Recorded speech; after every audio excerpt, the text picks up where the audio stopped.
Hello दोस्तों, एक बार फिर से स्वागत है आपका संघर्ष आईएएस यूट्यूब प्लेटफॉर्म पर। और जैसे हम लोग जानते हैं, हमारा जो ये पूरा एक श्रृंखला चल रही है, एक कड़ी चल रही है, एक सीरीज चल रही है, जिसमें हम आपके साथ शेयर कर रहे हैं इंडियन पॉलिटी के जो इम्पोर्टेंट फैक्ट्स हैं उनका एक ओवरव्यू, एक सिनेरियो जो किसी भी एग्ज़ाम में आपको बहुत हेल्पफुल हो सकता है। अगर आप उसको 1 से 2 बार देखेंगे तो आपके लिए नंबर ऑफ़ टाइम्स जो क्वेश्चंस पूछे जाते हैं, अलग अलग एग्जाम्स में क्वेश्चन पूछे जाते हैं, वहाँ से आप इन क्वेश्चंस को सॉल्व करके ले जाएंगे। जैसे हमारा पूरा सीरीज है, आप हमारी प्लेलिस्ट को चेक करेंगे तो हमारा पहले भारत के संविधान की जो प्रवेशिका है या प्रस्तावना है, उससे लेके उद्देशिका से लेके लास्ट तक आज हम पहुँच चुके हैं दोस्तों अपने जिस लेक्चर सीरीज में मौलिक अधिकार तक, जो संविधान के भाग 3 में वर्णित है। जो हमारे मौलिक अधिकार हैं, जो हमारे फंडामेंटल राइट्स हैं या हमारे मूल अधिकार हैं, हमने पहली सीरीज में मैंने आपको बताया था कि हम मौलिक अधिकारों को 2 पार्ट्स में या 3 पार्ट्स में डिवाइड करेंगे, क्योंकि बहुत इंपॉर्टेंट टॉपिक है दोस्तों। ये एग्जाम के पॉइंट ऑफ व्यू से भी इंपॉर्टेंट है और एज वेल एज ये नॉर्मल जो एक आम व्यक्ति है, जो पढ़ा लिखा व्यक्ति है, जो सभ्य व्यक्ति है, जो भारत का सामाजिक प्राणी है, उस बंदे के लिए भी इन छोटे छोटे जो हमारे अधिकार संविधान में दिए गए हैं उनसे अवेयर होना बहुत इंपॉर्टेंट है, बहुत ज़रूरी है, ताकि हम अपनी जो हमारी मूलभूत ज़रूरतें हैं, जो हमारे अधिकार हमें संविधान ने दिए हैं, जीने के लिए जो अधिकार हमको दिए हैं, मूलभूत हमारी जो ज़रूरतें हैं, उनको हम कैसे पूरा कर सके। ज़रूरी नहीं है दोस्तों हर एक बंदा हर तरीके से सक्षम हो, तो किस हिसाब से हम सरकार से, पुलिस से या किसी अन्य सिस्टम से अपने अधिकारों की मांग कर सकते हैं। वहाँ अगर आपको थोड़ा सा अपने अधिकारों के बारे में जानकारी होगी तो आप वहाँ अपने आप को प्रेजेंट कर सकते हैं और आप अपने आप को एक सभ्य नागरिक के रूप में प्रस्तुत कर सकते हैं, किसी के भी सामने आप प्रेजेंट कर सकते हैं। तो दोस्तों पहले लेक्चर में हम लोगों ने पढ़ा हमारे भारत के संविधान में जो आर्टिकल 12 से 35 तक है, भाग 3 होता है। पहले भाग में हमने राज्य और उसके क्षेत्र पढ़ा, दूसरे भाग में हमने पढ़ा नागरिकता। अब बात आ गई है उन नागरिकों के अधिकार की, जो भाग 3 है। भाग 3 में 12 से 35 तक हम लोग बात कर रहे हैं। अपनी इस श्रृंखला में 12 से 35 तक हमें दी गई हैं जो स्वतंत्रताएं हैं, जो हमारे मौलिक अधिकार हैं। तो दोस्तों मौलिक अधिकार की कड़ी में हमने आर्टिकल 12, 13, 14, 15, 16, 17, 18 तक हमने पढ़ लिया था। जैसे मैंने बताया था कि कई बार क्वेश्चन पूछा जाता है किसी भी स्टेज पे जाके, किसी भी एग्जाम में आप जाके देखेंगे, किसी भी एग्जाम के पटल पे जाके देखेंगे तो वहाँ से क्वेश्चन मिलेगा कि भारत के संविधान में जो मौलिक अधिकार हैं वो किस भाग में दिए गए हैं, या भारत के संविधान में जो मौलिक अधिकार हैं वो किस आर्टिकल से किस आर्टिकल तक दिए गए हैं। दोस्तों ये क्वेश्चन स्टार्ट हो जाता है। उसके बाद क्वेश्चन पूछा जाता है कि भारत के संविधान में जो हमें मौलिक अधिकार दिए गए हैं दोस्तों, तो वो कितने मौलिक अधिकार दिए गए हैं। तो दोस्तों भारत के संविधान में जब संविधान लागू हुआ था तो 7 मौलिक अधिकार दिए गए थे। 7 मौलिक अधिकार उस टाइम पे दिए थे। मैं अब डिस्कस करूंगा 1 बाय 1। एक मैं डिस्कस कर भी चुका हूं, बाकी के 4 जो 5 बचे हैं वो मैं डिस्कस करूंगा। उसके बाद दोस्तों संविधान में एक अधिकार जो था मौलिक अधिकार, जिसको संपत्ति का अधिकार कहा जाता था दोस्तों, उसको 44वें संविधान संशोधन में संशोधन करके उस संपत्ति के अधिकार को, अभी हम डिस्कस करेंगे कि उसको क्यों हटाना पड़ा और उसका मेन प्रोविजन क्या था, क्यों ज़रूरत पड़ी हमारे भारत के संविधान में उस टाइम पे 44वां संविधान संशोधन मोरारजी देसाई के टाइम पे हुआ था 1978 में, कि उसको ख़त्म करने का मतलब है उसको संविधान को मौलिक अधिकार से ट्रांसफ़र कर दिया गया, वो विधिक अधिकार बन चुका है। जो हमारे ही संविधान में जो अनुच्छेद 300 क है वहाँ पे उसको रिप्लेस कर दिया गया है दोस्तों। तो अब हम बात करते हैं, जैसे हमने कल पढ़ा कि 14 से 18 तक जो अनुच्छेद है, जो आर्टिकल है हमारे संविधान में, वो समता का अधिकार है या राइट टू इक्वलिटी है। समाज में जो हमारे समाज के को बनाना चाहते थे उस टाइम पे जो बुद्धिजीवी थे, जो कानून निर्माता थे, उन्होंने बड़े सिस्टमेटिक ढंग से संविधान में हमारे, यानी कि पहले ही जो प्रस्तावना है उसमें लिखा है हम भारत के लोग, तो उन भारत के लोगों के लिए संविधान में मिलने वाले अधिकार बना रहे थे। तो पहला समता का अधिकार मैंने डिस्कस कर लिया है। जिन लोगों ने मेरी पहली वीडियो नहीं देखी है वो जाके देख ले, तो आपको बिल्कुल क्लियर हो जाएगा। मैंने बहुत ही आसान भाषा में आपको समझाने की कोशिश की है, ताकि आप जब भी, अगर कोई विनर भी हो, अगर मान लो कोई बच्चा ऐसा है जो स्टार्ट कर रहा है तैयारी, जैसे कि अभी आपको पता है हमारे सर ने भी और अलग अलग प्लेटफॉर्म से आपको पता चल रहा होगा दोस्तों कि यूपीपीसीएस ने अपना टेंटेटिव जो कैलेंडर है वो निकाल दिया है। तो कुछ बंदे ऐसे होंगे क्योंकि 12 जून को उसने अपना पीटी का एग्ज़ाम, प्रीलिम्स एग्ज़ाम लेना सुनिश्चित किया है। उसके बाद अक्टूबर नवंबर में अपना मेंस और पूरा सिस्टम उसने देख लिया है। आरओ का एग्ज़ाम है, उसके जितने भी एग्ज़ाम हैं, जो भी आप लोग तैयारी करने की सोच सोच रहे हैं, तो दोस्तों हमारे प्लेटफॉर्म से आपको सिर्फ ये बताने की कोशिश की जा रही है कि आप अगर बिगिनर भी हैं ना दोस्तों, हमारे वीडियो को उठा के देखिए, हमारे वीडियो को 1 से 2 बार देखिए, उसके बाद आप चाहे NCERT पढ़िए, चाहे आप किसी रेफरेंस बुक को पढ़िए, आपको समझने में बहुत ज़्यादा दिक्कत नहीं आएगी, आपको एकदम क्लियर कट हो जाएगा। और जब एक अंडरस्टैंडिंग, जब आपने कोई कहानी सुन रखी होती है, क्योंकि हम आपके सामने सिर्फ और सिर्फ एक कहानी के रूप में सब्जेक्ट को प्रेजेंट कर रहे हैं। क्यों?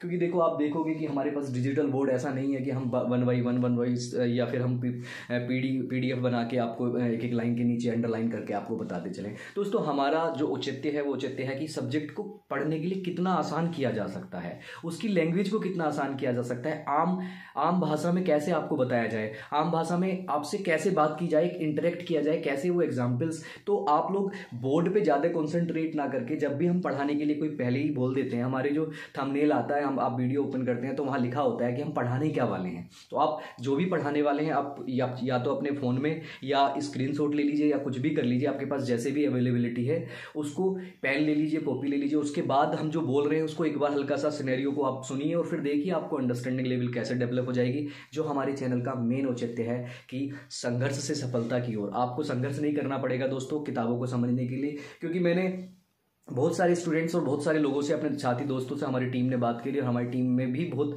अनुभवी लोग हैं, उन सब ने बताया और उन सब ने जो कंक्लूजन निकाला वो ये निकाला कि बहुत सारे लोग UPSC की तैयारी करने के लिए सोच तो लेते हैं लेकिन पढ़ना क्या है ये नहीं जान पाते, PCS की तैयारी करने के लिए सोच तो लेते हैं लेकिन पढ़ना क्या है ये नहीं जान पाते। आप देखोगे बहुत सारे YouTube चैनल पे, बहुत सारे सिस्टम पे आपको किताबें मिल जाएंगी दोस्तों, पॉलिटी की, हिस्ट्री की, ज्योग्राफी की, लेकिन आप स्टार्ट कहाँ से करोगे। तो दोस्तों ये जो प्लेटफॉर्म हमने तैयार किया है, हमारी टीम ने तैयार किया है, वो सिर्फ इसलिए किया है कि आपको पढ़ना इस डायरेक्शन में है, आपको पढ़ना इस डायमेंशन में है, ताकि आपको इससे बाहर बियॉन्ड नहीं जाना है, इसके बाहर नहीं जाना है। इसके बाहर जाओगे तो आपका जो सिलेक्शन है उसमें 1-2 साल नॉलेज लेने के लिए तो कोई टाइम ही नहीं बचता दोस्तों। लेते रहिए नॉलेज, रिसर्च करते रहिए आप पॉलिटी, हिस्ट्री और ज्योग्राफी पे, कोई दिक्कत नहीं, आपको देखने को मिलेगा। आपको किसी भी यूनिवर्सिटी में देख लीजिए उठा के 4-4, 5-5 हज़ार रिसर्च चल रही हैं, लेकिन हमें क्या है, हमें एक चीज़ों को कन्फाइंड करना है, हमको एक बाउंड्री के अंदर जाना है, जिससे हमारा सिलेक्शन जितना कम टाइम लग सके, जितने कम समय में हम अपने सिलेक्शन को सुनिश्चित कर सके, वो प्लेटफॉर्म हम आपको प्रोवाइड करा रहे हैं। तो जैसे हमने पहली कड़ी में आपको बताया था, मैंने अभी बताया भी है कि मौलिक अधिकार हमारे संविधान के भाग 3 में दिए गए हैं, 12 से 35 तक दिए गए। दोस्तों उन 12 से 35 को भी डिवाइड किया गया है 6 भाग में। तो 6 पार्ट्स में मैंने आपको डिस्कस किया था, पहली वाली जो वीडियो उसमें डिस्कस किया था कि पहला 14 से 18 तक जो स्वतंत्रता का, समता का अधिकार है, और फिर उसके बाद 19 से 22 तक हमको मिला हुआ है दोस्तों जो फ्रीडम ऑफ स्पीच, जो राइट टू फ्रीडम है या स्वतंत्रता का अधिकार है, आर्टिकल या अनुच्छेद 19 से लेकर 22 तक है, जिसपे आज हमारा डिस्कशन रहने वाला है। उसके बाद दोस्तों जो अनुच्छेद 22, अनुच्छेद 23 और 24 है वो है शोषण के विरुद्ध अधिकार। उसके बाद दोस्तों धार्मिक आएगा, उसके बाद सेक्शन संस्कृति वाला आएगा, उसके बाद आएगा संवैधानिक उपचारों का। तो हम ये करके सबको डिस्कस कर लेंगे। आशा है कि इसके बाद एक छोटा वीडियो और बनेगा और आपके संविधान के जो मौलिक अधिकार है वो क्लियर हो जाएंगे। तो दोस्तों हम बात करते हैं, हमारे स्वतंत्रता का जो अधिकार है वो अनुच्छेद 19 से 22 तक है। हम आज उस पर ही डिस्कस करने वाले हैं दोस्तों। कई बार पूछा गया है, कई बार पूछा जाता है कि भारत के संविधान में स्वतंत्रता का अधिकार अनुच्छेद किस से किस तक दिया गया है दोस्तों। तो वहाँ ऑप्शन आपको उल्टा सीधा दे दिया जाएगा, ऑप्शन दे दिया जाएगा 15 से 20 तक, 18 से 25 तक, ऐसे करके दे दिया जाएगा। आपको बिल्कुल भी कहीं नहीं जाना है, 19 से 22 तक स्वतंत्रता का अधिकार हमारे संविधान में दिया है दोस्तों। और मैं तो ये कहूँगा, ये संविधान में जो अनुच्छेद 19, 20, 21 और 22 दिया गया है दोस्तों, उसमें से जो मैं स्टार्ट करने वाला हूं वो है 19। और 19 को, अनुच्छेद 19 को अगर आप माने तो हर एक बंदे को उसकी जानकारी होनी चाहिए। और ये पूरे संविधान का, अगर मान लो संविधान में डॉक्टर भीमराव अंबेडकर ने अगर आर्टिकल 32 को या अनुच्छेद 32 को संविधान की आत्मा बताया है, तो दोस्तों ये कहना बहुत गलत नहीं होगा या ये समझना बहुत गलत नहीं होगा कि उसमें ही जो हमारा स्वतंत्रता का अधिकार है, आर्टिकल नंबर 19, अनुच्छेद number 19 backbone of the constitution है। बैकबोन ऑफ द कॉन्स्टिट्यूशन कैसे है अभी आप समझ जाएंगे, क्योंकि ये एक अकेला अधिकार है जो हमें क्या क्या, एक ऐसा मौलिक अधिकार है जो हमें क्या क्या देता है, उसके बारे में हम डिस्कस करेंगे। तो अनुच्छेद 19 जो है दोस्तों, कई बार पूछा जाता है कि बैकबोन ऑफ द, या रीढ़, संविधान की रीढ़ किस अनुच्छेद को कहा गया है। तो संविधान की रीढ़ और संविधान की आत्मा, आप लोग कंफ्यूजन नहीं करेंगे। संविधान की आत्मा की बात आती है तो आर्टिकल 32 लगाएंगे, आप 32 लगाएंगे, ठीक है। और आती है रीढ़ की बात, या आती है मौलिक अधिकारों में जो संविधान की जो रीढ़ है या उसकी जो बैकबोन है, उसको किसको कहा गया है, आर्टिकल 19 को। क्यों कहा गया है दोस्तों, क्योंकि ये अधिकार है आर्टिकल 19 के थ्रू हमें जो स्वतंत्रताएं मिली हैं, आपको मैंने बता दिया, हम पढ़ रहे हैं स्वतंत्रता का अधिकार। तो आर्टिकल 19 के थ्रू, 19 के थ्रू जो हमें स्वतंत्रताएं मिली हैं दोस्तों, वो 7 प्रकार की स्वतंत्रताएं मिली हैं दोस्तों। 7 प्रकार की स्वतंत्रता में क्या है कि हमें सबसे पहले जो 19 का ए है या 19 का पार्ट 1 है, क्योंकि ये 7 आपको पता है संविधान में जो सब क्लोज जोड़े जाते हैं, संविधान में जो आर्टिकल्स हैं उनके आर्टिकल्स के ABCDEFG करके जोड़ा जाता है। इसका मतलब ये होता है कि एक मेन एक हमारा संविधान का अनुच्छेद है, उसके अंदर जो अलग अलग बातें हैं जो संविधान में वर्णित है, अलग अलग क्या क्या होगा, क्या क्या कंडीशंस हैं, वो सबसेक्शन को दर्शाता है दोस्तों। हमें बहुत अंदर नहीं जाना है, लैंग्वेज पे नहीं जाना है, हमें बस सिर्फ उसका भाव समझना है ताकि हम आर्टिकल को समझ सकें और एग्जाम में क्वेश्चंस को लगा सकें दोस्तों। तो पहला दोस्तों क्या कहता है, पहला कहता है 19(1) का जो A1 है वो कहता है 19 का, वो कहता है अभिव्यक्ति की स्वतंत्रता हमको है दोस्तों। अभिव्यक्ति क्या होती है, राइट टू एक्सप्रेशन, यानी कि अपनी अभिव्यक्ति को व्यक्त करने की स्वतंत्रता भारत के संविधान में हमें दी गई है। तो आप अपनी अभिव्यक्ति को कैसे व्यक्त करेंगे दोस्तों, तो आप अपनी अभिव्यक्ति को अपने आप को कैसे एक्सप्रेस कर सकते हैं दोस्तों, तो हमारे संविधान में लिखा हुआ है कि बोलने की स्वतंत्रता आपको है। आप स्वतंत्र रूप से बोल सकते हैं, अपनी अभिव्यक्ति को आप बोल के किसी के सामने प्रेजेंट कर सकते हैं। सबसे पहले आपको दे रखा है बोलने की। उसके बाद दोस्तों इसी आर्टिकल 19 में ही जो अभिव्यक्ति की स्वतंत्रता है, मैं अभिव्यक्ति को डिफाइन कर रहा हूं कि अभिव्यक्ति को व्यक्त करने के ये मीडियम क्या क्या है जो हमारे संविधान में वर्णित है। तो दोस्तों वो है बोलने की स्वतंत्रता है दोस्तों। उसके बाद आपको मौन रहने की भी स्वतंत्रता है, आप चाहें तो मौन रह सकते हैं, क्योंकि संविधान का जो अनुच्छेद 19 का जो पार्ट 1 है वो कहता है कि हमें अभिव्यक्ति की स्वतंत्रता है और अभिव्यक्ति हम लोग मौन रह के भी प्रकट कर सकते हैं। दूसरा दोस्तों उसके बाद आता है पुतला फूंकने की स्वतंत्रता।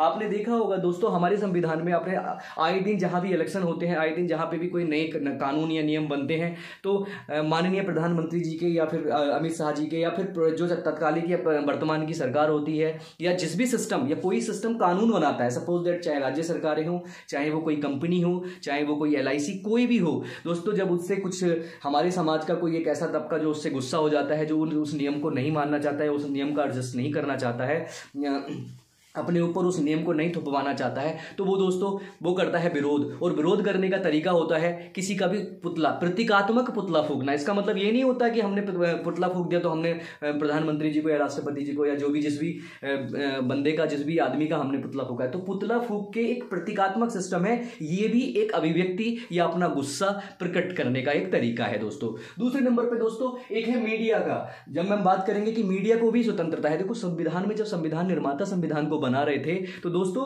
क्यों, क्योंकि मीडिया को भी क्यों, क्योंकि समाज में जो अभिव्यक्ति है, समाज में जो कुरीतियां हैं, समाज में जो कुछ ऐसे दबके हैं जिनकी बातों को आगे नहीं पहुंचाया जा सकता। तो दोस्तों लोकतंत्र में आपको बता दूं मैं, लोकतंत्र में चौथा पिलर माना जाता है मीडिया को। लेकिन प्रेजेंट टाइम की मीडिया आपने देखी है क्या हो गई है। प्रेजेंट टाइम की मीडिया तो बस कहां रह गई है, सुशांत सिंह राजपूत, आपने केस सुना होगा।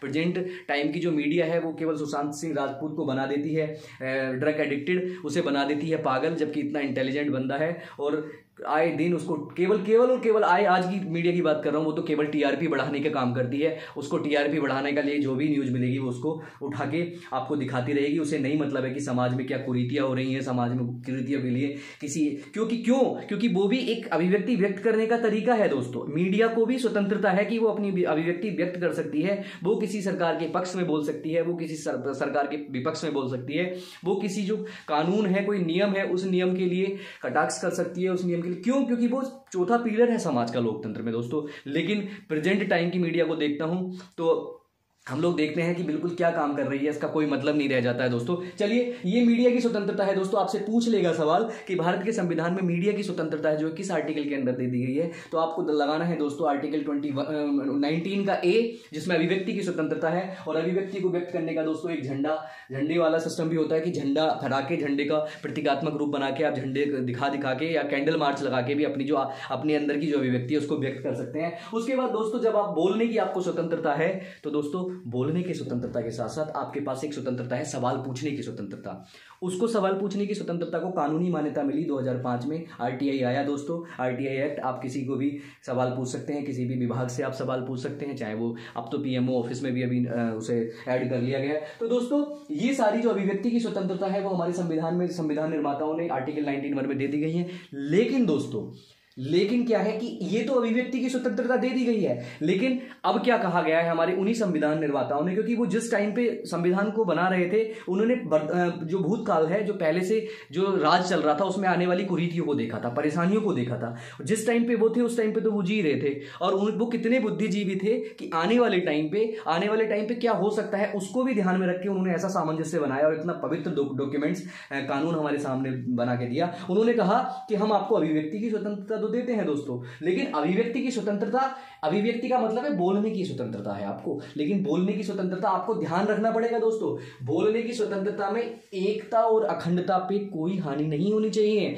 अब ऐसा नहीं बोलोगे आप, ऐसी हीट स्पीच नहीं दे सकते जिससे हमारे भारत की, हमारे राष्ट्र की एकता और अखंडता को कोई भी हानि आए या उसको कोई दिक्कत हो। ठीक है दोस्तों, तो ये आपके पास ड्रॉबैक है, ये कुछ सीमाएं हमारे संविधान निर्माताओं ने उस टाइम पे अभिव्यक्ति पे अभिव्यक्त करो तुम, लेकिन जरूरी थोड़ी है कि आप ऐसा व्यक्त कर दो कि पता चला दो संप्रदाय आपस में लड़ पड़े, ऐसा नहीं करना है। दूसरी बात दोस्तों, और ऐसा कुछ भी नहीं बोलोगे दोस्तों जिससे हमारी राष्ट्रीय सुरक्षा या हमारी इंटरनल या एक्सटर्नल सुरक्षा पे कोई भी इफेक्ट आएगा या उस पर कोई भी उस पर हानि होने की अगर संभावना भी है तो आपको ऐसा बोलने नहीं दिया जाएगा, आपको ऐसे पुतला फूंकने नहीं दिया जाएगा, आपको ऐसे मीडिया में अपनी जो अभिव्यक्ति उसको व्यक्त करने नहीं दिया जाएगा, आपको ऐसे झंडा नहीं दिखाने दिया जाएगा, है कि नहीं दोस्तों। तीसरे नंबर पे क्या है दोस्तों, तीसरे नंबर पे है कि पब्लिक भी डिस्टर्ब नहीं होनी चाहिए। आपकी अभिव्यक्ति की स्वतंत्रता हमने दे दी है 19A में, लेकिन हमने बोला है कि पब्लिक को कोई डिस्टर्बेंस नहीं होनी चाहिए, पब्लिक इनोसेंट होती है, उसकी इनोसेंट में कोई दिक्कत नहीं आनी चाहिए। उसके बाद दोस्तों, किसी भी व्यक्ति का, किसी सिस्टम का या किसी कंपनी का या किसी एक व्यक्तिगत तरीके से किसी भी बंदे का जो मोरल है उसके मोरल पे भी कुछ हार्म नहीं होना चाहिए, उसकी जो मोरलिटी है वो भी बनी रहनी चाहिए, उसका जो विश्वास है किसी के प्रति वो भी बना रहना चाहिए। पांचवें नंबर पे दोस्तों क्या आता है, कोर्ट, माननीय सुप्रीम कोर्ट या माननीय हाई कोर्ट, जो भी कोर्ट हैं उनकी कोर्ट की भी आप अवमानना नहीं कर सकते हैं, कंटेम्प्ट ऑफ कोर्ट नहीं कर सकते हैं, भले ही आपको बोलने की स्वतंत्रता है, भले ही आपको मीडिया की स्वतंत्रता है। उसके बाद दोस्तों जो अगला नंबर पे है वो है विदेशी संबंध। आप ऐसा कुछ नहीं बोलेंगे, आप ऐसे झंडे किसी को नहीं दिखाएंगे, आप ऐसी मीडिया में कोई न्यूज नहीं चलाएंगे जिससे हमारे जो विदेशी संबंध हैं, जो हमारे आसपास के पड़ोसी देशों से संबंध हैं, उस संबंध में कुछ भी खटास आए, उन संबंधों में कोई भी विदेशी संबंधों पे कोई भी आंच आए तो आपको ऐसी अभिव्यक्ति व्यक्त करने के लिए नहीं दी जाएगी दोस्तों। देखो, इसके लिए ही मैं मीडिया की स्वतंत्रता या मैं इस कोर्ट के कंटेम्प्ट ऑफ कोर्ट की स्वतंत्रता की बात कर रहा हूं कि कोर्ट ऑफ कंटेम्प्ट आपको नहीं करना है। इसके लिए एक एग्जांपल्स के तौर पे आप ले सकते हैं। अभी पिछले दिन प्रशांत भूषण जी जो सुप्रीम कोर्ट के जो लॉयर थे, रिटायर हो चुके हैं अब, लेकिन उन्होंने क्या काम किया, उन्होंने अपने ट्विटर हैंडल से दोस्तों माननीय सुप्रीम कोर्ट के जो चीफ जस्टिस हैं उनके लिए एक ट्वीट कर दिया। वो ट्वीट ये कर दिया कि वो कहीं छुट्टी मनाने गए थे और वो एक 4-5 लाख की गाड़ी पे बैठे हुए थे और बैठ के उन्होंने ना तो मास्क लगा रखा था और ना ही सोशल डिस्टेंसिंग का पालन कर रखा था। तो भूषण जी ने एक ट्वीट कर दिया अपने हैंडल से कि देखिए, कोरोना काल में जो आम पब्लिक है वो सुप्रीम कोर्ट से न्याय के लिए गुहार लगाने के लिए उनको टाइम नहीं है या टाइम न्याय नहीं दे पा रहा है, और सुप्रीम कोर्ट के जो चीफ जस्टिस हैं या सुप्रीम कोर्ट स्वयं है वो एक मोटरसाइकिल पे बैठा है, करोड़ों रुपए लाखों रुपए की मोटरसाइकिल पे बैठ के ना तो कोरोना के पालन कर रहा है, ना मास्क लगा रखा है, ना सोशल डिस्टेंसिंग का पालन कर रखा है। तो दोस्तों हुआ क्या, आपने पढ़ा होगा, आप लाइमलाइट पर रहा था, ये न्यूज में रहा था, आप लोग जाओगे तो गूगल पे भी सर्च कर सकते हो उसको, इसके बारे में पूरा डिटेल पढ़ सकते हो। मैं सिर्फ बता रहा हूं कि एक आदमी, ये अधिकार क्यों बैकबोन है दोस्तों, इस अधिकार का अगर आपको जानकारी है तो आप क्या कर सकते हैं दोस्तों, क्या आपकी अभिव्यक्ति कैसे व्यक्त हो सकती है। तो दोस्तों सुप्रीम कोर्ट ने क्या किया, भूषण जी को एक नोटिस जारी कर दिया और भूषण जी से बोला कि आप या तो अपने जो ट्वीट किया है आपने उसको उसमें कुछ शब्दों में चेंज कर लीजिए या फिर माननीय कोर्ट से आप माफी मांग लीजिए। या तो देखो दोस्तों, वो कानून के ज्ञाता थे, उन्हें आर्टिकल 19 का पूरा ज्ञान था, पूरे संविधान का ज्ञान था, और उन्होंने क्या किया दोस्तों, उन्होंने उस सुप्रीम कोर्ट की आंखों में आंखें डाल के बोला कि मैं कुछ नहीं करूंगा, मैंने कुछ गलत नहीं किया है, ना तो मैं कोई अपना ट्वीट से कोई शब्द चेंज करूंगा और ना ही मैं माफी मांगूंगा, आप साबित कर दीजिए। क्योंकि हमारे संविधान में क्या है कि साबित जब तक कोई वो नहीं होगा, जब भी कोई बात साबित नहीं होगा तब तक आप उसको सजा नहीं दे सकते। तो दोस्तों सुप्रीम कोर्ट की मानना की बात थी। आने वाले दिन में आने वाले टाइम में क्या हुआ दोस्तों, आने वाले टाइम में हुआ कि सुप्रीम कोर्ट ने, आपने देखा भी होगा, 1 रुपए का उन पे फाइन लगाया और भूषण जी को छोड़ दिया। तो दोस्तों ये पूरा सिस्टम था, क्यों, क्योंकि उनके पास क्या था, उनके पास उनको पता था आर्टिकल 19। आगे बढ़ते हैं दोस्तों, नंबर 2 में क्या दे रखा है, 19 के ही नंबर 2 में दे रखा है दोस्तों, जब आप अपने अच्छा बोलना स्टार्ट कर देंगे, जब आपको बोलने की स्वतंत्रता मिल जाएगी, तो दोस्तों जब बोलने की स्वतंत्रता मिल जाएगी तो आपको बनानी होगी एक असेंबली, आपको बनाना होगा एक छोटा सा सभा। तो दोस्तों नंबर 2 में क्या रखा है कि आपको सभा बनाने की स्वतंत्रता है। लेकिन सभा बनाने की स्वतंत्रता कैसी है दोस्तों, फिर वही उस पर जाऊंगा मैं। एकता और अखंडता बनी रहे, राष्ट्र की सुरक्षा बनी रहे, पब्लिक को डिस्टर्बेंस ना हो, किसी के मॉरल को डाउन ना हो, कि कोर्ट का कंटेम्प्ट ना हो, और विदेशी जो नियम है या विदेशी जो संबंध है उन पे कोई आंच ना आए। तो दोस्तों कितना बढ़िया डिजाइन किया उन संविधान निर्माताओं ने, कैसे, अभिव्यक्ति की स्वतंत्रता यानी कि बोलने की, अपने आप को एक्सप्रेस करने की स्वतंत्रता। उसके बाद सेकंड नंबर पे जब हम अच्छा बोलेंगे तो हमको सुनने के लिए लोग आएंगे, यानी कि सभा बनाने की स्वतंत्रता है। जब सभा बनके तैयार हो जाएगी दोस्तों, तो छोटी छोटी सभाएं बनके एक संगठन बनाती हैं। तो तीसरे संविधान में हमारे आर्टिकल 19 में तीसरे नंबर पर दे रखा है संविधान की स्वतंत्रता, एसोसिएशन की स्वतंत्रता या संगठन की स्वतंत्रता। दोस्तों आर्टिकल 19 का 3 कहता है, जब आपका संगठन बन चुका है दोस्तों, जब आपने एसोसिएशन बना लिया है, तो अब एसोसिएशन बना लेंगे तो आप सोचेंगे कि अब दूसरे स्टेट्स में भी हमारा एसोसिएशन जाना चाहिए। तो दोस्तों 4 में क्या दे रखा है, 19 का 4 जो है, 19 का 4 आपको दे रखा है दोस्तों संचरण की, यानी कि फ्रीली मूव की आपको स्वतंत्रता दी गई है। हमारे आर्टिकल 19 में ही कहा गया है कि आप कहीं भी भारत में संचरण कर सकते हैं। अभी 2019 से पहले दोस्तों अगर हम देखते थे तो एकमात्र स्टेट ऐसा था जहां जम्मू कश्मीर, जहां पे 370 और 35A के द्वारा हम लोग वहां पे हर जगह पे नहीं जा सकते थे, या हम वहां पे थोड़ा दिक्कत होती थी किसी एरिया में जाने के लिए। तो दोस्तों संचरण की फ्रीली मूव की स्वतंत्रता आर्टिकल नंबर 19 का 4 में दे रखी है। 31 अक्टूबर 2019 से वो भी खत्म कर दी गई दोस्तों, अब आप कहीं भी जा सकते हैं। उसके बाद जब आप दोस्तों देखो कितना बढ़िया सिस्टम है, अभिव्यक्ति करेंगे, फिर उसके बाद सभा बनाएंगे, संगठन बनाएंगे, फिर कहीं भी घूम सकते हैं। और जब आप घूमते घूमते पता चला किसी कोई दिल्ली आ गया है और दिल्ली में घूमते घूमते उसने अपना पूरा एसोसिएशन बना लिया है, कहीं भी घूम रहा है वो, तो अब उसको लगेगा बहुत दिन हो गए, अब हम क्या कर सकते हैं, कहीं रुक जाए एक जगह। तो दोस्तों 5 नंबर पर क्या दे रखा है, निवास या बसने की स्वतंत्रता। हमारे आर्टिकल 19 के 5 में, या आर्टिकल 19 के जो ई है, ई पार्ट में दे रखा है निवास या बसने की स्वतंत्रता। दोस्तों आप कहीं भी भारत के किसी भी कोने में जाके, चाहे वो जम्मू कश्मीर हो, अब चाहे वो कन्याकुमारी हो, चाहे वो गुजरात हो, चाहे असम अरुणाचल प्रदेश हो, आप कहीं भी जाके दोस्तों बच सकते हैं। अब जब दोस्तों कितना अच्छा सिस्टम है, जब आप बस गए हैं तो आपको बसने के बाद आप सोचोगे कब तक किराए पे रहा जाए, तो आप क्या करोगे दोस्तों, संपत्ति को अर्जित करना शुरू करोगे। और आपको 6 नंबर पे यानी कि 19 का 6 जो दे रखा है, वो दे रखा है संपत्ति का अधिकार। दोस्तों सिस्टम है पूरा, आप देखो याद करने के लिए कुछ समझना नहीं है। आदमी बोलेगा, सभा बनेगी, एसोसिएशन बनेगी, कहीं भी घूमेगा, कहीं भी रहेगा, उसके बाद वो क्या करेगा, संपत्ति को खरीदेगा। और जब संपत्ति खरीद ली है दोस्तों, तो संपत्ति खरीदने के लिए हमें जीवन यापन करने के लिए कोई व्यापार करना पड़ेगा, कोई प्रोफेशन करना पड़ेगा। तो आर्टिकल 19 का जो सब क्लोज 7 है या जी है, वो क्या कहता है दोस्तों, वो ये कहता है कि भारत के किसी भी कोने में आप अपना कोई भी प्रोफेशन अपना सकते हो, आप कोई भी व्यापार कर सकते हो, पर एक ही शर्त है दोस्तों, ऐसा कोई व्यापार नहीं, पता चला आपने बम बनाने की फैक्ट्री खोल दी गवर्नमेंट ने, और आपका 19 के 7 में मुझे बता दिया गया है कि मैं प्रोफेशन है, मुझको प्रोफेशन की स्वतंत्रता है, कुछ भी प्रोफेशन अपना सकता हूं। दोस्तों आपको कौन सी बातें ध्यान रखनी है, आपको ध्यान रखनी होगी एकता और अखंडता, सुरक्षा, पब्लिक मोरल और कोर्ट या विदेश की संबंधों का आपको ध्यान रखते हुए कोई भी प्रोफेशन अपनाना होगा। अब दोस्तों मैंने एक यहाँ पे बात की है, जो हमारा 19 का 6 है या संपत्ति का अधिकार है। दोस्तों मोरारजी देसाई की 1978 में सरकार थी, 44वां संविधान संशोधन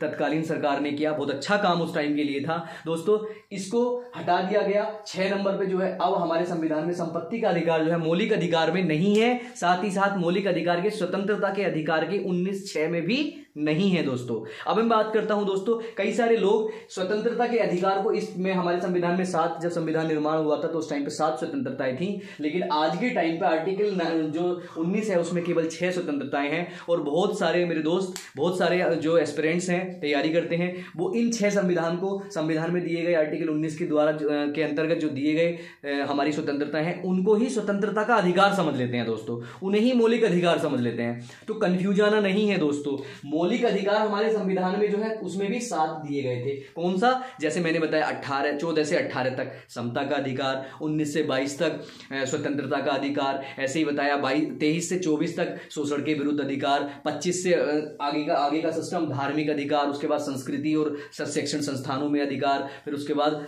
एक अधिकार दिया गया था संपत्ति का अधिकार, क्योंकि 7वां अधिकार जो था दोस्तों वो संपत्ति का अधिकार था, वहां से भी खत्म कर दिया गया, यहां से भी खत्म कर दिया गया। दोस्तों ये वाले जो अधिकार संविधान में भाग 3 में दिए गए हैं वो अलग है, और ये जो संविधान में दिए गए हैं राइट टू फ्रीडम के अकॉर्डिंग ये 7 थे, ये भी 6 रह चुके हैं, इनसे बिल्कुल कंफ्यूज आना नहीं है। इसको खत्म करने का मेन कारण मैं आपको 1 मिनट में बता देता हूं। इसको संपत्ति के अधिकार को मेन खत्म करने का कारण ये था दोस्तों, उस टाइम पे 1975 के आसपास हमारे यहाँ औद्योगिकरण हो रहा था, हमारे यहाँ रेलवे लाइन बिछाने का काम चलता था या इंफ्रास्ट्रक्चर बनाने का काम चलता था दोस्तों। तो उस टाइम पे हमारे संविधान में मौलिक अधिकार था, तो मौलिक अधिकार था 200 किलोमीटर तक कोई पटरी बिछा के लाया या सड़क या हाईवे बना के लाया, पता चला किसी के 150 मीटर की जमीन किसी एक बंदे की आ गई है, वो खड़ा हो गया है सुप्रीम कोर्ट में जाके कि नहीं ये तो मेरे दादा लाई है, मैं तो इसको नहीं दूंगा, आप अपना हाईवे ऐसे करके घुमा लीजिए, आप उधर ले जाइए या आप इधर से निकाल दीजिए। तो दोस्तों ऐसा करना आप सोचो कितना ठीक था कितना नहीं ठीक था। तो दोस्तों इसको खत्म करने के लिए हमारे उस टाइम के तत्कालीन जो प्रधानमंत्री थे मोरारजी देसाई की सरकार के द्वारा 44वां संविधान संशोधन दोस्तों 1978 में होता है, और इसको एक मौलिक अधिकार से हटा के एक संपत्ति मतलब विधिक अधिकार बना दिया जाता है। मैंने आपको अंतर बता दिया है कि विधिक अधिकार वो अधिकार होते हैं जिनको किसी प्रोसीजर के थ्रू छीना जा सकता है, लेकिन मौलिक अधिकार जो है उनको हमारे मूलभूत अधिकार है उनको नहीं छीना जा सकता दोस्तों। तो अब हुआ क्या, अब इसको विधिक अधिकार बना दिया गया और विधिक अधिकार में इसको जोड़ दिया गया है 300A में। मैं आपको बार बार क्वेश्चन पूछा जा सकता है, बार बार क्वेश्चन पूछा जाता है दोस्तों, संपत्ति का अधिकार क्या मौलिक अधिकार है? क्वेश्चन आ जाएगा कौन सा अधिकार मौलिक है, एक संपत्ति का लिखा होगा, बाकी स्वतंत्रता का, समता का और उपचारों के विरुद्ध या फिर शोषण के विरुद्ध लिखा होगा। तो आपको कंफ्यूज नहीं करना है, संपत्ति का अधिकार यहां से भी हटाया गया, संपत्ति का अधिकार हमारे मौलिक अधिकारों से भी हटाया गया। तो दोस्तों ये पूरा सिनेरियो था आपका आर्टिकल 19 का, इसलिए इसको इंपॉर्टेंट बोलते हैं क्योंकि ये चीजें आपको पता होनी चाहिए। अब दोस्तों इसके बाद हम चलते हैं आर्टिकल नंबर जो 20 है, बहुत इंपॉर्टेंट है दोस्तों। ये ऐसा आर्टिकल है, मैं बता दूं आर्टिकल 20 ऐसा है अगर आपातकाल भी लगता है तो ये आपातकाल में भी वैलिड रहता है दोस्तों। क्या कहता है आर्टिकल 20, और ये इंपॉर्टेंट इसलिए भी है दोस्तों कि ये हमें पता होना चाहिए, आम नागरिक को भी पता होना चाहिए, क्योंकि ये कह रहा है दोष सिद्धि से संरक्षण। दोस्तों इसकी लैंग्वेज है लिखी हुई, अनुच्छेद 20 की लैंग्वेज है लिखी हुई कि दोष सिद्धि से संरक्षण, प्रोटेक्शन बिफोर कन्विक्शन, यानी कि जब तक कोई दोष सिद्ध नहीं हो जाता है माननीय न्यायालयों के द्वारा तब तक हमें कोई कल्प्रिट नहीं कह सकता है, तब तक हमें कोई दोषी नहीं कह सकता है। और आपको पता ही है कोर्ट का प्रोसीजर कितना लंबा चलता है, कितना सिस्टम चलता है। ऐसा नहीं है कि किसी बंदे पे कोई केस चल रहा है तो केस चलना, किसी ने मुकदमा कर दिया है तो उस बंदे को आप दोषी कह सकते हो। दोष सिद्धि के कह रहा है, दोष सिद्धि से संरक्षण है। और कैसा संरक्षण है दोस्तों, मैं बात कर रहा हूं, इसमें 3 सब क्लोज दिए गए हैं जो आपको समझाना है मुझे। पहला सब क्लोज दोस्तों दिया गया है इसमें कि अपराध के समय का कानून। अब मैं आपको बता दूं समझाना क्या है कि अपराध के समय का कानून का क्या मतलब है। जब आप इस लैंग्वेज को पढ़ेंगे, जब आप कॉन्स्टिट्यूशन की लैंग्वेज को देखेंगे तो वहां देखेंगे एक टिपिकल सी लैंग्वेज होती है। मैंने इस लैंग्वेज को थोड़ा सा जनरलाइज्ड किया है और आपको समझाने के लिए हम लोग आपके सामने प्रेजेंट हैं। तो इसका मतलब है दोस्तों अपराध के समय का कानून है। सपोज दैट 2019 में किसी बंदे ने किसी का हाथ काट दिया, सपोज दैट, और उसको माननीय न्यायालय में जो मुकदमा चला, जैसा कि प्रोसीजर है, आम भाषा में प्रोसीजर है, आम जो आजकल की जो मानसिकताएं हैं जो हम लोग जानते हैं, जैसी हमारी पूरा विचार है, पूर्व विचार जिसको बोलते हैं कि कोर्ट में जाने के बाद तो 10 साल 20 साल खिंच जाता है मामला। तो दोस्तों वो 10 साल 20 साल खिंचने का मामला होता है। 2019 में किसी ने किसी का हाथ काट दिया और उसको सजा होती है सपोज दैट 2025 में दोस्तों। तो 2025 में जो माननीय न्यायाधीश होते हैं वो उठा के कानून देखते हैं और वो कहते हैं हाथ कटने का, अच्छा हाथ कटने पे तो 5 साल की सजा होनी चाहिए, हाथ काटने पे 5 साल की सजा होनी चाहिए। आज के 2025 में बैठ के वो कानून देख रहे हैं। तो दोस्तों वो बंदा, यानी कि दोष सिद्धि के प्रति जो संरक्षण हमें दिया गया है, वो बंदा कहेगा नहीं नहीं नहीं रुकिए कानून कोर्ट साहब, आप हमारे संविधान में स्पेशली लिखा हुआ है, हमारे संविधान में स्पेशली लिखा हुआ है कि अपराध के समय का कानून। तो अपराध के समय का कानून, सपोज दैट 2019 में जब उसने अपराध किया था उस टाइम 2019 था और उस टाइम पे हाथ काटने की जो सजा थी वो केवल 2 साल थी। तो वो 2 साल ही सजा का प्रतिभागी है, यानी कि अपराध के समय के कानून के हिसाब से ही उस बंदे को सजा दी जाएगी, ये ना कि जिस समय पे सजा सुनाई जा रही है, जिस समय पे निर्णय आ रहा है उस समय के हिसाब से सजा दी जाएगी। ठीक है दोस्तों, तो अपराध के समय के कानून के हिसाब से ही, और उससे पहले के हिसाब से नहीं, उसके बाद के हिसाब से भी नहीं, जिस टाइम पे अपराध हुआ होगा उस टाइम पे। सब क्लोज 2 दोस्तों क्या कहता है, कहता है एक अपराध के लिए एक सजा। एक अपराध के लिए एक सजा का मतलब होता है, आप ये मत सोचना दोस्तों आपने पिक्चरों में देखा होगा, आप लोग मूवीज देखते हैं बॉलीवुड की स्पेशली मूवी, की सोच तमंचा निकाल के खड़ा हो जाता है और बोलता है कि एक को मारूंगा तब भी मौत है, दो को मारूंगा तब भी मौत की सजा, दो को मार देता हूं।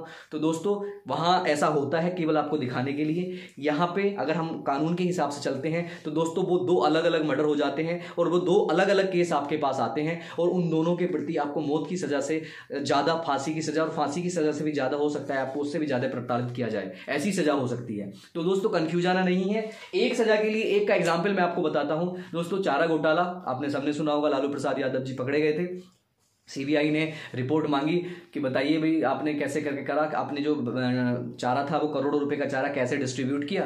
पता चला जब उसने सीबीआई ने अपना रिपोर्ट देखा, रिपोर्ट देखने के बाद वो तो एक एक डॉक्यूमेंट्स को सही से सुपरवाइज करती है, सबसे सही से एक बार देखती है। तो देखा तो पता चला वहां पे एक मोटरसाइकिल का नंबर था जिसके द्वारा उन्होंने डिस्ट्रीब्यूट कर रखा था चारे को।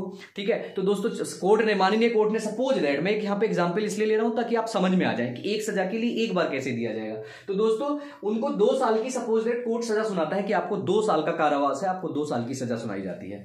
2 साल की सजा सुनाने के बाद माननीय लालू प्रसाद यादव बाहर आ जाते हैं, मार्केट में आ जाते हैं। आने के बाद पता चलता है सरकारें चेंज हो जाती हैं, सरकार चेंज हुई और सरकार आ गई कोई इनके विपक्ष वाली। तो अब सरकार आ गई तो आपको पता है सरकार आएगी तो फिर कहेगी अच्छा अच्छा तुम वही हो ना जिन्होंने चारा घोटाला करता, आओ चारा घोटाले के थ्रू तुम्हें कोर्ट में डाला जाते हैं। तो लालू प्रसाद यादव कहेंगे अरे भैया तुमने क्या आर्टिकल 20 नहीं पढ़ा है? आर्टिकल 20 में संविधान में स्पेशली लिखा हुआ है, 20 का जो सब क्लोज 2 है उसमें लिखा हुआ है कि एक अपराध के लिए एक सजा, और वो सजा मैं काट चुका हूं। अब उस अपराध के लिए मुझे सजा नहीं दी जा सकती। कोई दूसरा अपराध अगर मैं करता हूं तो मुझे सजा दी जाएगी, नहीं तो मैं सुप्रीम कोर्ट चला जाऊंगा। आपको पता है मौलिक अधिकारों का जो संरक्षण या संविधान का जो पूरा संरक्षण है या व्याख्या करता है वो कौन है? सुप्रीम कोर्ट है। आर्टिकल 32 सुप्रीम कोर्ट, आर्टिकल 226 226 क्या कहता है? हाई कोर्ट के थ्रू। तो दोस्तों ये था एक सजा, एक अपराध के लिए केवल एक सजा। उसके बाद दोस्तों जो तीसरा क्लोज है, बहुत इंपॉर्टेंट क्लोज है दोस्तों, वो है खुद के विरुद्ध गवाही के लिए कोई आपको बाध्य नहीं कर सकता है। खुद के लिए बाध्य नहीं कर सकता मतलब जैसे कोई एफआईआर आपके अगेंस्ट हो जाती है, मान लो चोरी की है, तो पुलिस आपको डंडे मार मार के आपसे कहवा लेती है कि हाँ हमने चोरी करी है, क्योंकि वो तो रिमांड पे ले लेती है और रिमांड पे लेके आपसे साबित करा देती है कि आपने चोरी करी है। लेकिन दोस्तों कोर्ट इस गवाही को कोई भी साक्ष्य नहीं मानता। कोर्ट अपने सामने ही एक गवाही लेता है और कोर्ट के सामने अगर आपने मना कर दिया तो वो मान्य होता है दोस्तों। यानी कि पुलिस के सामने या रिमांड की जो भी गवाही होती है, क्योंकि सबको पता है कि पुलिस या जो भी बल है उस टाइम पे वो कैसे पावर में लेके, कैसे प्रेशर में लेके डरा धमका के आपसे गवाही ले लेता है, लेकिन कोर्ट उस गवाही को मान्य नहीं करता है दोस्तों। तो आपको पता ही है पुलिस के, तो आपको ध्यान रखना है दोस्तों, कभी भी आपको पकड़ा जाता है तो अगर पुलिस आपको कहती है कि आपने चोरी करी है, मारेंगे नहीं पीटेंगे, तो इसलिए आप सबसे पहले क्या करें? बोल दें हाँ हमने की है। क्योंकि अभी बताऊंगा मैं आपको कि वो कितने टाइम तक आपको रख सकता है, अभी अधिकार है हमारा, बताऊंगा 24 घंटे के अंदर उसको जुडिशरी मजिस्ट्रेट के पास ले जाना पड़ेगा और वहां जाके आप मना कर दीजिए कि हमने नहीं करी है चोरी और हमारे पास जो इल्जाम लगाए हैं वो हमसे जबरदस्ती लगाए गए हैं और हमको अब जो है पुलिस कस्टडी नहीं चाहिए, हमको अब जुडिशरी कस्टडी चाहिए, और आप बच सकते हैं दोस्तों अच्छे आसानी से। लेकिन उसके लिए आपको आर्टिकल 20 का ज्ञान होना चाहिए पूरा। तो देखो दोस्तों ये था पूरा आर्टिकल 20, इंपोर्टेंट आर्टिकल। और उसके बाद आता है दोस्तों बहुत इंपॉर्टेंट आर्टिकल है आर्टिकल 21 अनुच्छेद 21, जिसकी लैंग्वेज कहती है प्राण एवं दैहिक स्वतंत्रता का अधिकार। यानी कि जो फ्रीडम है, आपको फ्रीडम मिली है लाइफ एंड पर्सनल लिबर्टी की, कि आपको पर्सनल लिबर्टी है कि आप आराम से स्वतंत्र रह सकते हैं, दैहिक तरीके से स्वतंत्र रह सकते हैं, और प्राणों यानी कि आपके जीने का अधिकार, आपको जीवन का अधिकार यही देता है दोस्तों। तो देखो अधिकार को पूरा करने के लिए सरकारें भी बहुत काम करती हैं दोस्तों। आपने सोचा होगा यार कैसे ये मोटरसाइकिल्स होती हैं या कंपनी होती है, इन पे कैसे पोल्यूशन नहीं होने के कारण इन पे टैक्स लग जाता है, इन पे फाइन लग जाता है दोस्तों। क्यों लग जाता है दोस्तों? पहले हम इन चीजों को दो पार्ट में हम लोग पढ़ेंगे। पहले पढ़ेंगे लाइफ और दूसरा पढ़ेंगे पर्सनल लिबर्टी जो है। तो लाइफ के बारे में बात करूंगा दोस्तों। तो जब आप जीते हैं दोस्तों, हमें जीने के लिए जरूरत होता है दोस्तों अच्छे वातावरण की, अच्छे स्वच्छ वातावरण की।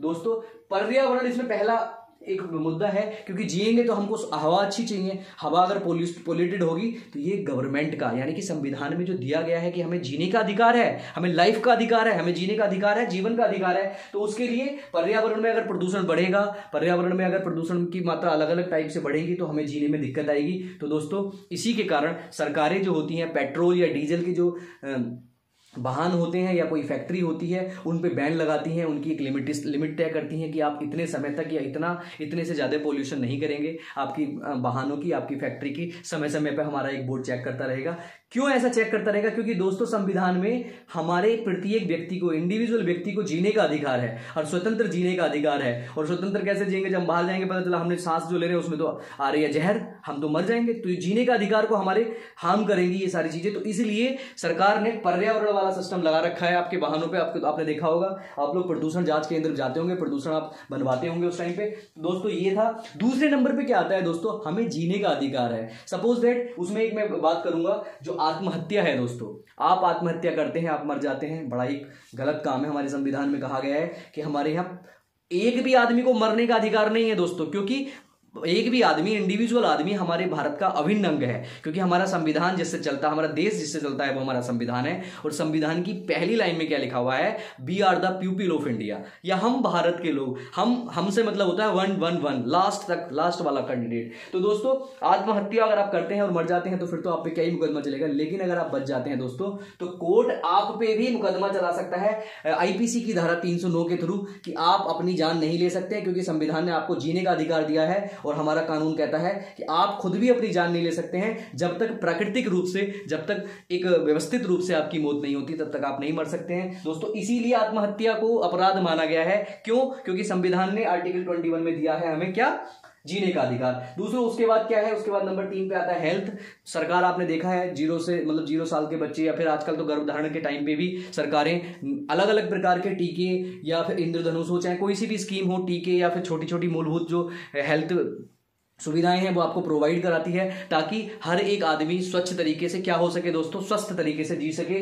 तो ये दोस्तों प्राण, आपने समझ लिया कि लाइफ में जो चीजें होती है, लाइफ जीने का अधिकार। अब हम बात करते हैं दोस्तों पर्सनल लिबर्टी वाला। हम बात करते हैं दैहिक स्वतंत्रता क्या होती है। कई लोगों से आप बोलोगे, आप जब इस शब्द को पढ़ोगे ना, दैहिक स्वतंत्रता क्या होती है, आपका दिमाग घूम जाएगा, आप समझने के लिए तैयार हो जाएंगे। यूट्यूब, गूगल पे आप सर्च करेंगे, आज आपको पता चलेगा। आज आप अगर मेरी बातों को समझेंगे, मात्र उनका मर्म समझेंगे, तो आपको पता चलेगा दोस्तों होता क्या है। हमारे संविधान में है पर्सनल लिबर्टी, हमारे संविधान में है दैहिक स्वतंत्रता।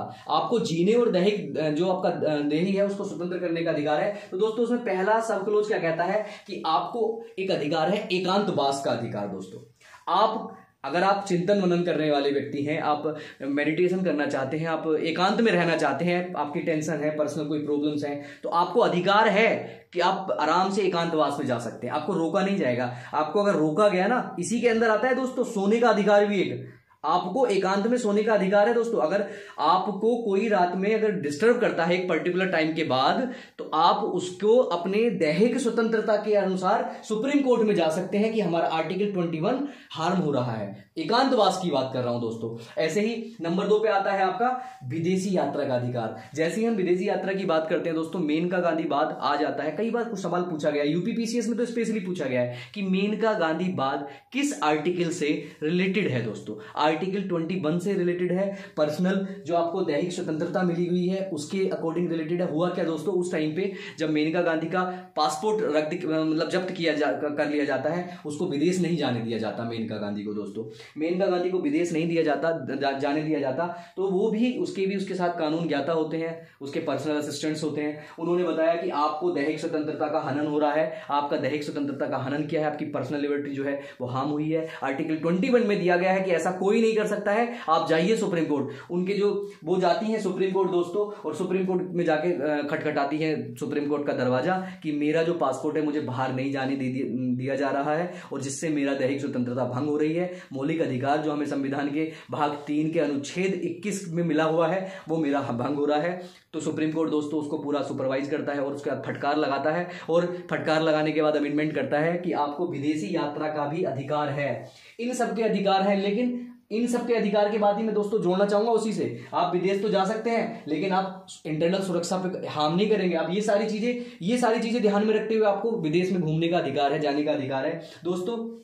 इसी के बाद दूसरे नंबर पे आता है निजता का अधिकार दोस्तों। पर्सनल यानी कि कह सकते हैं प्राइवेसी का अधिकार दोस्तों। तो प्राइवेसी, निजता जैसे शब्द ही है। अगर निजता नहीं समझ में आता है दोस्तों तो आप देखोगे नई नई व्हाट्सएप यूनिवर्सिटी हो, चाहे वो नए नए यूथ हो, इस प्राइवेसी को लेके कितना हंगामा स्टार्ट हो जाता है कि प्राइवेसी भंग हो रही है। लेकिन प्राइवेसी को भंग करने के लिए सुप्रीम कोर्ट ने भी माना है कि संविधान में हमने संविधान निर्माताओं ने जो मौलिक अधिकार दिए हैं वो प्राइवेसी का अधिकार है। देखो प्राइवेसी का एक केस आपको याद होगा, 2017 का केस है दोस्तों, दिल्ली का केस है।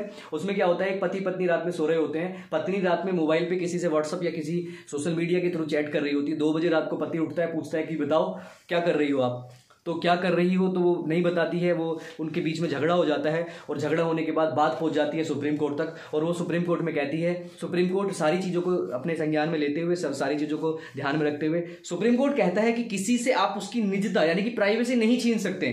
उसका अधिकार है वो आपको अपने मोबाइल का पासवर्ड, आपके ईमेल आईडी का पासवर्ड या आपके एटीएम का पासवर्ड बताए या ना बताए, ये उसकी प्राइवेसी है दोस्तों। ये वो चाहे तो बता सकती है, चाहे तो नहीं बता सकती। आप बातें नहीं कर सकते क्योंकि संविधान के आर्टिकल 21 में स्पेशली दिया गया है निजता का अधिकार। आई थिंक तुम समझ गए होगे, सब लोग समझ गए होंगे। उसके बाद दोस्तों इसमें एक क्वेश्चन 2017 या 2018 आई थिंक यूपीएससी में पूछा था, आईएएस के एग्जाम में पूछा था दोस्तों। एक है राइट टू सेलेक्ट, कि आपको राइट टू सेलेक्ट यानी कि आपको चुनने का अधिकार किस संविधान के किस आर्टिकल में दिया गया है दोस्तों। तो चुनने का अधिकार भी दोस्तों आप अपनी मर्जी का, जो अपनी मर्जी से किसी लड़के से शादी कर सकते हैं, लड़की किसी लड़के से शादी कर सकती है, बशर्ते है कि वो अपनी जो एक संविधान में दी गई उम्र है उसको पूरा कर गया हो।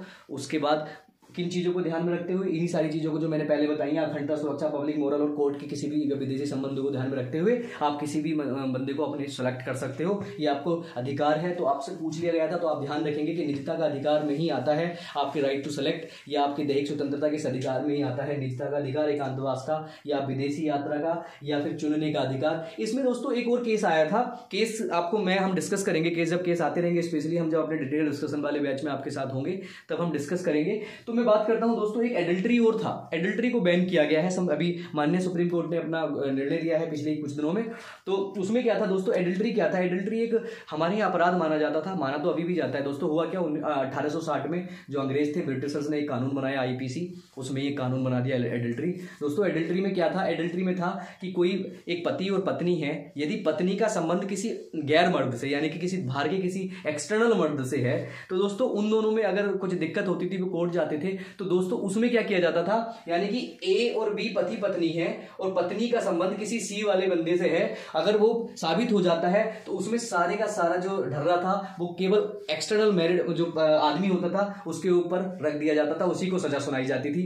तो बड़ा कितना गलत कानून था दोस्तों। आपको पता ही है कि जब दो लोग संबंध बनाते हैं तो दोनों की आपसी सहमति बहुत जरूरी होती है, चाहे वो किसी भी प्रकार का संबंध हो। तो दोस्तों कितना बेकार कानून जो 1860 में था, लेकिन माननीय सुप्रीम कोर्ट ने इसको खत्म किया। और खत्म करने के बाद इसको दोस्तों एडल्ट्री या व्यभिचार बोलते हैं। 497 आईपीसी की धारा है 497, उसके थ्रू इसको खत्म करा गया और खत्म करके थोड़ा अमेंडमेंट किया गया। उसको कहा गया कि नहीं, अब ऐसा नहीं है, अब हम लड़ेंगे तो अब इसको ही सजा नहीं देंगे, अब इसमें बराबर की हिस्सेदार है पत्नी भी।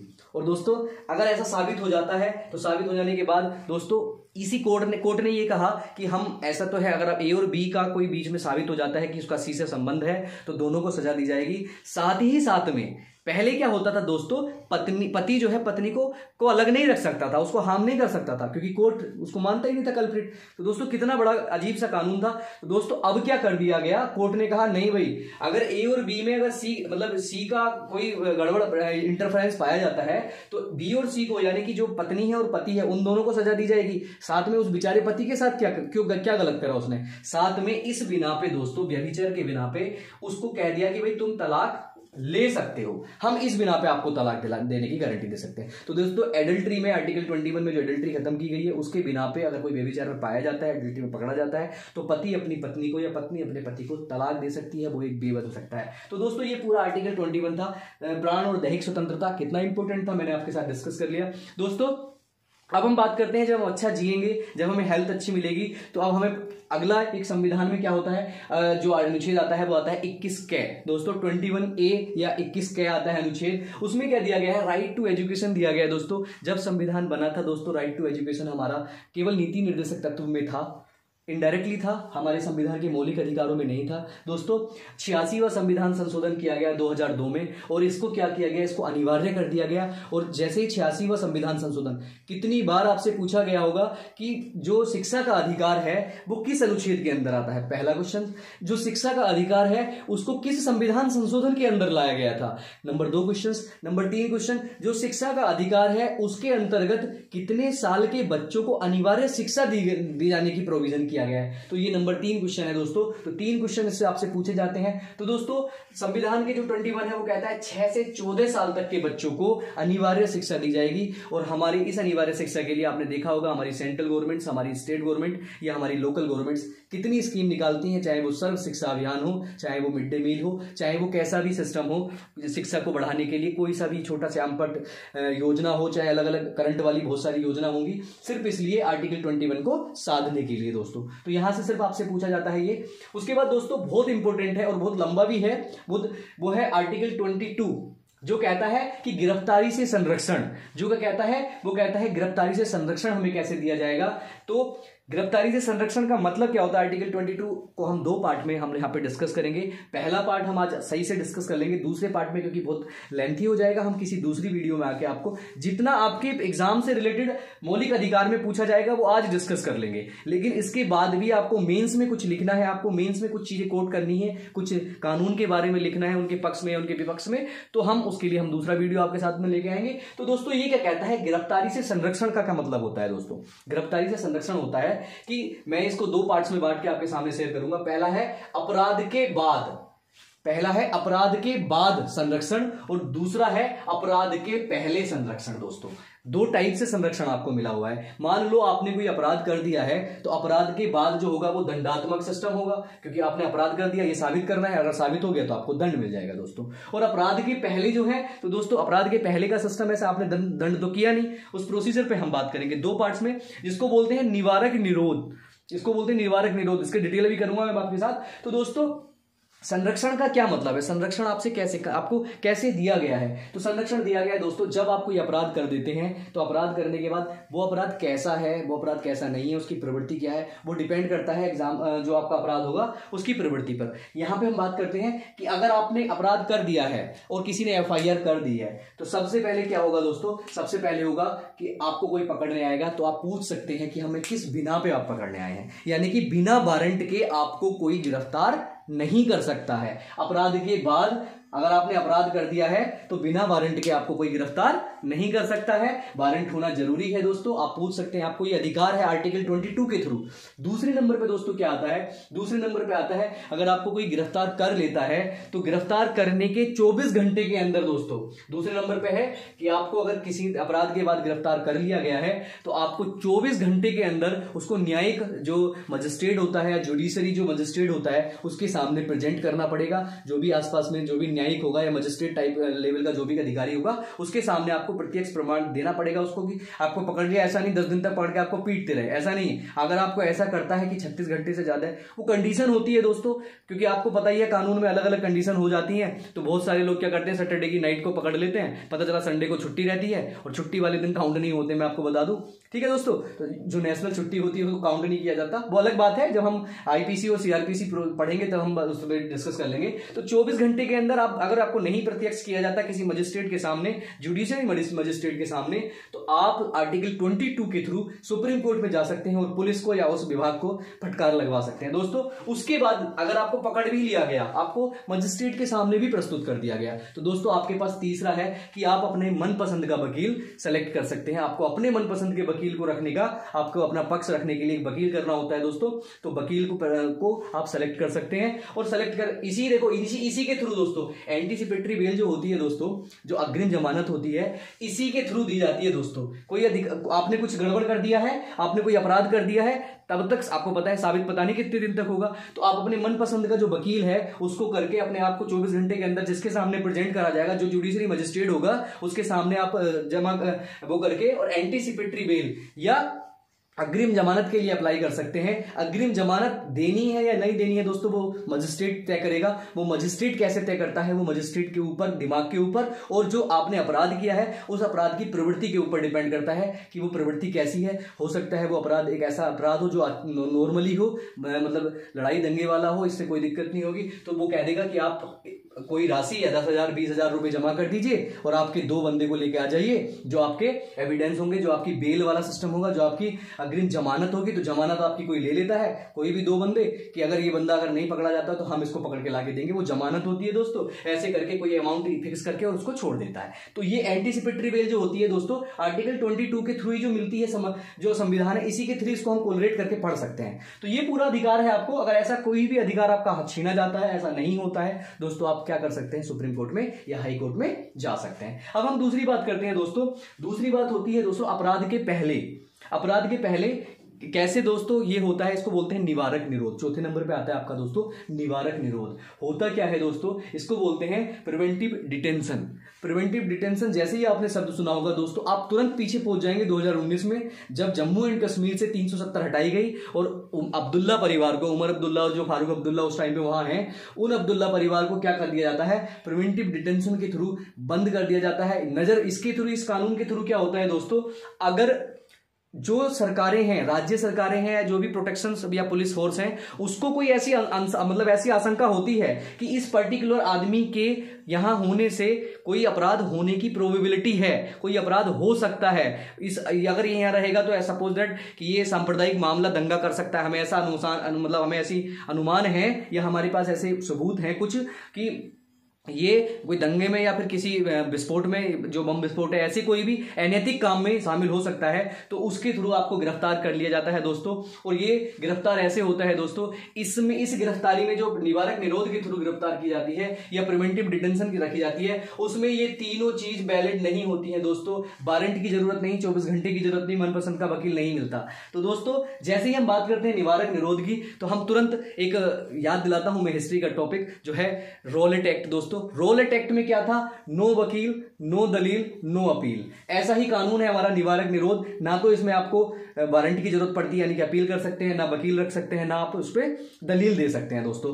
क्यों ऐसा किया जाता है दोस्तों, आपको मैं बता दूं, ऐसा करने के कारण सरकारें जो होती हैं, मान लो कोई इलेक्शन आने वाला होता है या कोई ऐसा क्रूशियल मुद्दा होता है, जैसे राम मंदिर वाला मुद्दा था या उससे रिलेटेड कोई बहुत सारे मुद्दे हो सकते हैं, जिससे सांप्रदायिक सिस्टम भंग हो सकता है, जिससे इंटीग्रिटी भंग हो सकती है, अखंडता, सुरक्षा में या किसी चीज में आंच आने की मतलब उनको आशंका होती है। तो सरकारें क्या करती हैं, सरकारें निवारक निरोध के थ्रू उसको पकड़ लेती हैं। और निवारक निरोध दोस्तों 3 महीने के लिए वैलिड होता है। निवारक निरोध के थ्रू या प्रिवेंटिव डिटेंशन जो होती है वो 3 महीने के लिए कोई भी पुलिस फोर्स या राज्य सरकार, आपको पता है पुलिस राज्य सरकार के अंडर में ही आती है। दिल्ली पुलिस तो केवल गृह मंत्रालय के अंदर आती है, बाकी जितनी भी पुलिस है वो राज्य सरकार के अंदर, क्योंकि वो राज्य सूची का विषय है। ठीक है दोस्तों, तो 3 महीने के लिए आपको अंदर कर दिया जा सकता है और उस 3 महीने में आपका फोन छीन लिया जाएगा। अगर सिचुएशन, आपका फोन छीन लिया जाएगा, आपके घर में आपको नजरबंद कर दिया जाएगा, आपके हाउस में अरेस्ट कर दिया जाएगा। एक ऐसी स्थिति कि आप बाहर नहीं जा सकते, आप अंदर ही रहेंगे, खाइए पिए रहिए, लेकिन अंदर ही रहिए, आप पब्लिक से नहीं मिलेंगे। तो दोस्तों ऐसे ही हुआ था अब्दुल्ला परिवार के साथ, जो जम्मू कश्मीर वाला सिस्टम था, अगर वो बाहर निकलता तो वहां इंटीग्रिटी या फिर सुरक्षा में कोई दिक्कत होती। तो इसलिए ये देखो दोस्तों क्या है, ये प्रिवेंटिव डिटेंशन जो है यही है रॉलेट एक्ट। आपको देखोगे इसे ही काला कानून कहा जाता है, अभी जिंदा है हमारे भारत के संविधान में। काला कानून के रूप में आर्टिकल 22 का निरोध, जो प्रिवेंटिव डिटेंशन वाला सिस्टम है, इसमें अभी भी जिंदा है दोस्तों। तो हुआ क्या दोस्तों, 3 महीने के लिए, लेकिन इस 3 महीने के समय को बढ़ाया जा सकता है दोस्तों। लेकिन राज्य सरकारें जो हैं, जो सरकार है वो उसको लिखित में देंगी, तो उसको 3 महीने के लिए और बढ़ा दिया जाता है, 6 महीने कर दिया जाता है। इसके पीछे करने का कारण बताता हूं दोस्तों। इसका बहुत मिसयूज हुआ, बहुत मिसयूज इसके द्वारा बनाए गए कानूनों का भी हुआ, मैं भी बात करूंगा। जैसे ही इसको पकड़ने के लिए एक बनाया गया प्रिवेंटिव डिटेंशन एक्ट 1950 दोस्तों। प्रिवेंटिव जो डिटेंशन एक्ट था 1950 बनाया गया, इसको खत्म कर लिया गया दोस्तों, अब ये नहीं है। दूसरे बात उसके इसी के थ्रू एक कानून बनाया गया दोस्तों, Misa, maintenance of internal security act. दोस्तों आपने बहुत सुना होगा मीसा का, maintenance of internal security act 1971। क्यों बनाया गया होगा आपको पता है, क्यों 3 महीने के लिए बंद करा गया 1971 में? हमने एक आपको बता दूं, आपका सवाल है या किससे हमारा युद्ध हुआ था 1971 में, और उस टाइम उससे बचने के लिए उस टाइम पे बहुत सारे बवाल हुए, इंटरनल सिक्योरिटी पे हाँ कोई दिक्कत ना है, इसलिए बहुत सारे लोगों को दोस्तों इसका बहुत मिसयूज किया गया है दोस्तों। नॉर्मल इनोसेंट लोगों को इस सरकारों ने, राज्य सरकार, तत्कालीन राज्य सरकारों ने पकड़ के जेल में बंद कर दिया मीसा के थ्रू, बहुत मिसयूज हुआ। हम बात करेंगे डिटेल में कैसे इसका प्रोसीजर है, वो बाद में बात करेंगे। उसके बाद दोस्तों जो अब है, अब आने वाले टाइम पे जो आया, एक आया पोटा एक्ट दोस्तों। क्या था? प्रिवेंशन ऑफ टेररिज्म एक्ट 2002 दोस्तों। इसके बाद एक पोटा एक्ट आता है। पोटा एक्ट में क्या होता है? प्रिवेंशन ऑफ टेररिज्म, यानी कि टेररिस्ट से रिलेटेड कोई भी सिस्टम होगा तो आपको इस एक्ट के अंदर कर दिया जाता था। उसके बाद दोस्तों इसी में एक एक्ट आया टाडा, जिसके थ्रू संजय दत्त ने अपना नाम सुना होगा, संजय दत्त का, terrorist and destructive activities act 1995 तक चला, और संजय दत्त को इसी के थ्रू आर्म मतलब बंदूक रखने के लिए जैसे भी जो भी प्रोसीजर हुआ उसके थ्रू उसको उस पर केस चलाया गया, और बाद में उस केस का जो निर्णय हुआ वो आप लोग सब देखते हैं, आप जानते हैं दोस्तों। इन सारे उसके बाद आज की डेट में दोस्तों एक्टिव है, ये सारे जो है इस टाइम पे बहुत कम एक्टिव है, इस टाइम पे इन सबको खत्म कर दिया गया है। आज जो है वो आपने सुना होगा, यूपी में स्पेशली सुना होगा, UAPA स्पेशली इसका बहुत आपने नाम सुना होगा, अनयूजफुल या अनलॉफुल एक्टिविटीज प्रिवेंशन एक्ट। आजकल UAPA लगा के किसी को भी अंदर कर दिया जाता है, क्योंकि वकील की जरूरत नहीं है, दलील की जरूरत नहीं है, किसी भी चीज की जरूरत नहीं है, बंद कर दो, 3-4 महीने तक बंद रहेगा, बाद में जो साबित होगा तो ठीक है, नहीं साबित होगा तो छोड़ देंगे दोस्तों। तो UAPA हुआ दोस्तों। मैं आपके सामने इसलिए इनको सबको डिस्कस कर रहा हूं, किसी छोटे एग्जाम में आपसे इनकी फुल फॉर्म ही पूछ ली जाती है कि पोटा की फुल फॉर्म क्या है, मीसा की फुल फॉर्म क्या है, टाडा की फुल फॉर्म क्या है, इनके कई बार पूछ लिए जाते हैं। तो आपको क्या करना है, UAPA में unlawful activities in prevention act, ठीक है दोस्तों। उसके बाद एक एक्ट है दोस्तों, वो है NSA मतलब नेशनल सिक्योरिटी एक्ट। आप 90% केस ऐसे होते हैं दोस्तों, राज्य सरकार को या किसी भी सरकार को अगर कोई एनकाउंटर करना है तो उस पर NSA लगा देते हैं, और NSA लगाना मतलब समझ लो आप क्या होता है। NSA लगने के बाद तो नेशनल सिक्योरिटी एक्ट की नेशनल दिक्कत है तो इसको उड़ा देते हैं दोस्तों। इसके बाद एक है दोस्तों अपस्पा, जिसको बोलते हैं AFSPA, ये है armed force special power act दोस्तों। ये एक ऐसा एक्ट है आज भी जो है, जो जम्मू कश्मीर जैसी जगह पर बड़ा लगा हुआ है दोस्तों। उस टाइम जम्मू कश्मीर में क्या होता है दोस्तों, जम्मू कश्मीर में किसी के घर में भी इसका मिसयूज होता है दोस्तों। तत्कालीन सरकार इसका अपने हिसाब से चलाती है, आपको पता है ये सरकारों का सिस्टम कैसा होता है। किसी के घर में भी किसी इनोसेंट बंदे को पकड़ लिया जाता है, उस पर यह पसफा लगा दिया जाता है दोस्तों, और लगाने के बाद उसको बंद कर दिया जाता है 3 महीने 4 महीने, और फिर उसे अलग अलग उसके थ्रू प्रताड़ित किया जाता है। इसका बहुत विरोध होता है दोस्तों जम्मू कश्मीर में, किसी के घर में भी फोर्स बढ़ जाती है, आपने सुना भी होगा। तो दोस्तों ये सारे सिस्टम थे ये। अब ऐसा भी दोस्तों इसमें कुछ चीजें हैं, जैसे आपको स्वतंत्रता दी गई है, संचरण की स्वतंत्रता दी गई है दोस्तों। आर्टिकल 19 में जब आपको फ्रीली मूव की स्वतंत्रता दी गई है, मैं एक बात कर रहा हूं दोस्तों, तो वो स्वतंत्रता ऐसी नहीं है कि आप कहें कि भाई बताओ, आप बॉर्डर पे चले जाते हैं, चाइना इंडिया के बॉर्डर पे चले जाते हैं, वहां पे गैलवान बैठी और कहते हैं अफसरों से हटना जरा हमको दिखाना, हम भी तो देख लें कहाँ है लेक, कहाँ है पेंगशो लेक, कहाँ है गलवान घाटी, हमको देखें। तो दोस्तों ऐसे आपको संचरण के लिए फ्री नहीं दिया जाता। मैंने आपको बताया, आपको ये चीजें ध्यान रखनी है, इनके दायरे में रहते हुए आपको सारे अधिकार मिले हैं, और ये पूरे अधिकार दोस्तों जो स्वतंत्रता का अधिकार था, मैंने उसके बारे में आपसे डिस्कस किया। आशा करता हूं कि आपको अच्छे ढंग से समझ में आया होगा। उसके बाद दोस्तों ये जो वाला पार्ट है, जो मीसा है या ये सारी चीजें हम लोग अलग अलग वीडियो में आपके साथ लेके शेयर आएंगे, छोटी छोटी वीडियो में।